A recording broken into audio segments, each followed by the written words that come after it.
મોરબીના જેતપર ગામે ખેડૂતો દ્વારા ખેતરોમાં નાખવામાં આવતા વીજ પુલ અંગેના વિરોધ સંબંધે કેબિનેટ બેઠકમાં ખેડૂતોના હિતમાં સરકારે વિચારણા હાથ ધરી હતી।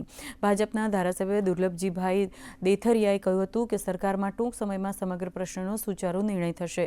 મુખ્યમંત્રી ભૂપેન્દ્ર પટેલ, નાયબ મુખ્યમંત્રી હર્ષ સંઘવી, કૃષિમંત્રી જીતુ વાઘાણી અને ઉર્જા મંત્રી સહિત સંબંધિત વિભાગ ઝડપભેર ઉકેલ આવે તે દિશામાં સતત કાર્યવાહી કરી રહ્યા છે। ખેડૂતોને વ્યાજબી વળતર મળી રહે તે માટે તમામ ધારાસભ્ય મંત્રીઓ અને સાંસદો દ્વારા સરકારને અસરકારક રજૂઆતો કરી છે। 24ની ગાઈડલાઈન પ્રમાણે રાજ્ય સરકાર 2024ની ગાઈડલાઈન પ્રમાણે વળતર આપે છે। આ વળતરની અંદર ડીએલવીસીની જે કિંમત નક્કી થાય એના પ્રમાણમાં જ્યારે વળતર મળતું હોય છે, ત્યારે મોરબી જિલ્લાની અંદર આપણે ટાવરની વાત કરી તો 979 રૂપિયાના ભાવ છે પર મીટર, અને કોરિડોરમાં 2 સ્ટેપના ભાવ છે, 761 રૂપિયા અને 960 રૂપિયા।